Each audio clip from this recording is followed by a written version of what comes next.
इस वीडियो में एक अजीब सा रहस्य बताया है जिससे आप अपने अवचेतन मन की शक्ति को इस्तेमाल करके ज़िंदगी की बड़ी से बड़ी कठिन सफलता आसानी से प्राप्त कर सकते हैं। कैसे अपने अवचेतन मन की शक्ति को इस्तेमाल करना है, इसकी विधि क्या है, इस विषय पर हम आज एक अद्भुत कहानी आपको सुनाएंगे। तो चलिए कहानी की शुरुआत करते हैं। दोस्तों, हमारा जो चेतन मन होता है उससे करीब 9 गुना अधिक ताकतवर हमारा अवचेतन मन होता है। अगर हम 1 गुना ताकत हमारे चेतन मन के पास है तो इसका अर्थ यह हुआ कि उससे 9 गुना अधिक ताकत हमारे अवचेतन मन के पास है, क्योंकि अवचेतन मन ही हमारे पूरे शरीर को नियंत्रित करता है। चेतन मन हमारे दिमाग का एक हिस्सा है जो हमारे विचारों और भावनाओं से प्रेरित होता है और हमारा चेतन मन ही तर्क वितर्क करने में हमारी मदद करता है। लेकिन दूसरी तरफ हमारा अवचेतन मन यह तर्क वितर्क नहीं करता, यह उस जानकारी को एकाग्र करता है, ग्रहण करता है।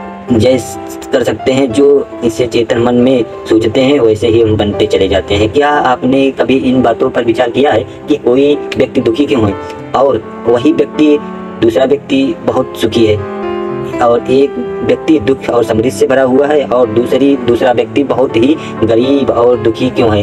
एक व्यक्ति भयभीत और डरा हुआ क्यों है जबकि दूसरा व्यक्ति आस्था और विश्वास से भरा हुआ है? एक व्यक्ति बड़े से मामलों में रहता है, महलों में रहता है और वही दूसरा व्यक्ति एक छोटी सी झोपड़ी में रहता है। कोई बहुत ही सफल होता है, कोई बहुत असफल होता है। व्यक्ति कुछ ही मेहनत करता है, करके सफलता प्राप्त कर देता है और पूरे जीवन प्रयास करके भी असफल ही रह जाता है। आखिर इन सब चीज़ों के कारण क्या हो सकता है? दोस्तों, क्या आपने कभी इन पर विचार करने की कोशिश की है?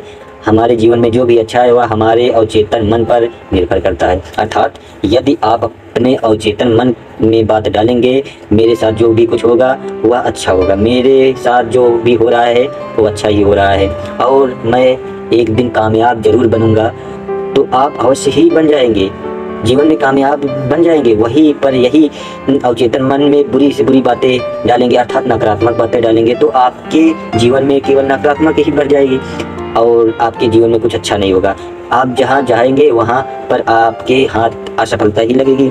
आप हमेशा निराश और परेशान ही रहेंगे, लेकिन उनका हल आपको कभी नहीं मिल पाएगा। दोस्तों, इसलिए यदि आप भी अपने मन को अच्छी तरह से जानना चाहते हैं, तो वह सेवा काम करना चाहते हैं, तो जो आप उसे नियंत्रित में करना अवश्य जरूरी है। और इस वीडियो में अंत तक जरूर बने रहिए, क्योंकि वीडियो आपको महत्वपूर्ण जानकारी मिलेगी जिसकी मदद से आप अपने जीवन को अच्छे से जी सकते हैं। आप जो चाहे उसे हासिल कर सकते हैं। आप जिस पर लक्ष्य बनाएंगे उसको प्राप्त कर सकते हैं। आज इस वीडियो में जानने वाले हैं कि आखिर चेतन मन और अवचेतन मन में मुख्य अंतर क्या है दोस्तों, और वह किस तरह कार्य करता है, और हम अपने अवचेतन मन में अच्छी बातें कैसे डाल सकते हैं जिससे हमारा जीवन परिवर्तित हो सके, हम सफलता की ओर आगे बढ़ सकें। बहुत समय पहले की बात है, एक नगर में एक बहुत ही प्रसिद्ध गुरु रहा करते थे। उनकी ख्याति दूर दूर तक फैली हुई थी। उसके आश्रम में उनके कई शिष्य भी थे। एक दिन संध्या के वक्त वह गुरुवर अपने सभी शिष्यों को बुलाकर उन्हें उपदेश दे रहे थे। वे कह रहे थे, शिष्यों, हमारा मस्तिष्क 2 भागों में विभाजित है, चेतन मन और अवचेतन मन। चेतन मन हमारे मस्तिष्क का पहरेदार है, वही अवचेतन मन हमारा मालिक है। उन गुरु की आवाज़ सुनकर एक शिष्य खड़ा हुआ और वह गुरु से कहता है, हे गुरुदेव, आप क्या कहना चाहते हैं? मैं कुछ नहीं समझा। आप कहीं यह तो नहीं कह रहे हैं कि हमारे भीतर कोई और है जो हमारे क्रिया प्रक्रियाओं को चला रहा है और नज़र रख रहा है? इस पर गुरु उस शिष्य के मुस्कुराते हुए कहते हैं, भंते, मैं तुम्हें एक छोटी सी कहानी सुनाता हूँ। इस कहानी में तुम्हारे सवालों का जवाब अवश्य मिल जाएगा। इस कहानी को ध्यानपूर्वक सुनिएगा और इसे समझने का प्रयास करिएगा। गुरुवर कहानी बताते हुए कहते हैं, बहुत समय पहले की बात है, एक नगर में एक बहुत धनी सेठ रहा करता था। उसकी बड़ी सी हवेली भी थी। उसकी हवेली के द्वार पर हमेशा एक पहरेदार तैनात रहता था, और हवेली में जब भी कोई उपद्रव होता है और कोई शोर शराबा या लड़ाई झगड़े होते हैं, उसकी आवाज़ चारों ओर गूंजने लगती है। और उस आवाज़ को सुनकर आसपास के पड़ोसी उस महल के पास आते और पहरेदार को बहुत खूब प्रयास करते, समझाने को कोशिश भी करते, और तुम्हारी हवेली से बहुत सारी आवाज़ें आती हैं, सब समझाया, और लड़ाई झगड़े भी होते हैं जिससे हमारे घर की शांति भंग करो, कृपया करके लड़ाई झगड़े बंद करो। आखिर इस शोर शराबे में रखा ही क्या है? इस तरह की लड़ाई झगड़े करके तुम अपना जीवन कैसे शांति से बिता सकते हो। इस प्रकार वह पहरेदार को जवाब देते हुए कहता है, देखो भाई, मैं जानता हूँ कि लड़ाई झगड़ा करना बहुत बुरी बात है, शोर शराबा करना बुरी बात तो है, लेकिन मैं यह करूं कि इससे बहुत परेशान हूं। जो भी लड़ाइयाँ होती हैं वह हवेली में होती है, इससे मेरी शांति भंग होती है। लेकिन आप मुझे क्यों समझा रहे हैं? इसका कारण मैं तो नहीं, इसका कारण तो मेरा मालिक है, आप उसे जाकर समझाइए। यह बात सुनकर पड़ोसी भी यह बात को सुनकर समझ जाता है, और आखिर इस पहरेदार की क्या गलती है? तो यह केवल अपना काम ही कर रहा है, गलती तो मालिक की ही है। वह उपद्रव करता है, वह शोर शराबे करता है, वह लड़ाई झगड़े करता है, और जब भी वह काम करने का मन करने लगता है तो वह हवेली के बाहर उपद्रव करके वह वापस हवेली में जाकर बैठ जाता है। और जिन लोगों को भी उस हवेली के मालिक से तकलीफ होती, जिनकी भी शांति भंग होती, वे सभी जाकर पहरेदार को ही समझाने का प्रयास करते। वह उसे खूब समझाते, लेकिन यह समस्या सुलझेगी? इस प्रश्न के साथ गुरुवर अपने शिष्य से कहते हैं, तुम ही बताओ इसका क्या समाधान है? इस पर वे शिष्य गुरु के इस प्रश्न का जवाब देते हुए कहते हैं, हे गुरुवर, जिन्हें भी उन हवेली के मालिक की तकलीफ है, जो शोर शराबे करता है, लड़ाई झगड़े करता है और लोगों की शांति भंग करता है, उन सभी को उनसे बात करनी चाहिए, तभी तो इसका समाधान निकलेगा। भला पहरेदार की इसमें क्या गलती है? वह तो केवल अपना कार्य कर रहा है, और वह उससे ज़्यादा कर भी क्या सकता है? उसके हाथों में तो कुछ भी नहीं है। इस पर गुरुवर मुस्कुराते हुए कहे, अपने शिष्य से कहते हैं, भंते, ठीक इसी तरह से हमारा मन भी होता है। हमारा चेतन मन मनुष्य का पहरेदार होता है, और पहरेदार की अच्छी तरह से पता है, और क्रोध करना बहुत बुरी बात है, बुरे शब्दों का इस्तेमाल करना बहुत बुरी बात है, अश्लील ख्यालों में खोए रखना बुरी बात है। अर्थात हमारे चेतन मन को यह बात बहुत ही अच्छी तरह से पता है। गुस्सा करना, आलस करना, काम वासना जैसे विचार गलत है। यह सभी विकार हमारे भीतर नकारात्मक विचार उत्पन्न करते हैं, जिससे हमारा विनाश होता है। लेकिन वह कर भी क्या सकते हैं? वह चीज़ उसके हाथों में ही है ही नहीं। वह क्योंकि वह चीज़ कर भी नहीं रहा है, नहीं उसके अंदर बैठा मालिक ही कर रहा है, अर्थात हमारा अचेतन मन, जो हमसे कोई भी कार्य आसानी से करवा सकता है, आसानी से करवा लेता है।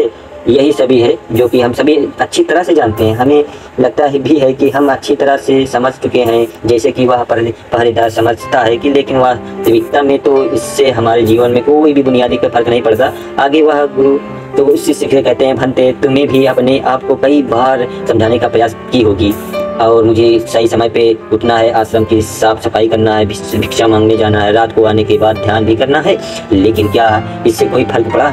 इसका जवाब देते हुए शिष्य कहता है, नहीं, बिल्कुल नहीं। मैंने कई बार अपने आप को समझाया है, मुझे इस समय पर यह काम करना है, मुझे अपना समय को व्यर्थ नहीं करना, अपने समय को इस्तेमाल करना है, और मुझे बहुत आगे बढ़ना है, जीवन की ऊंचाइयों को बहुत छूना है, लेकिन चाहकर भी सभी कार्यों को समय पर नहीं कर पाता। इस पर वह गुरु अपने शिष्य से कहते हैं, भंते, जब भी हम अपने आप को कुछ समझाने का प्रयास करते हैं तो हमें ऐसा लगता है कि अब हम समझ चुके हैं, अब हमसे कोई गलती नहीं होने वाली है।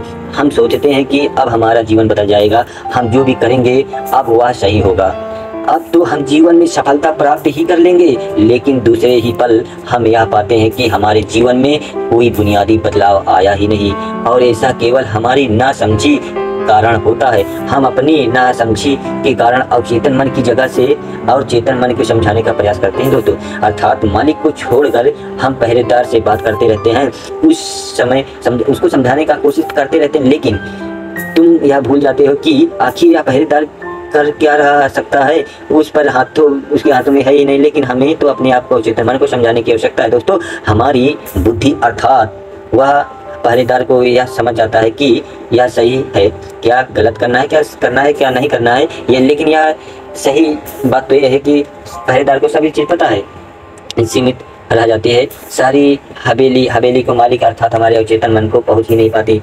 यही कारण है कि हमारे जीवन में कभी कोई बुनियादी बदलाव हो ही नहीं पाता दोस्तों।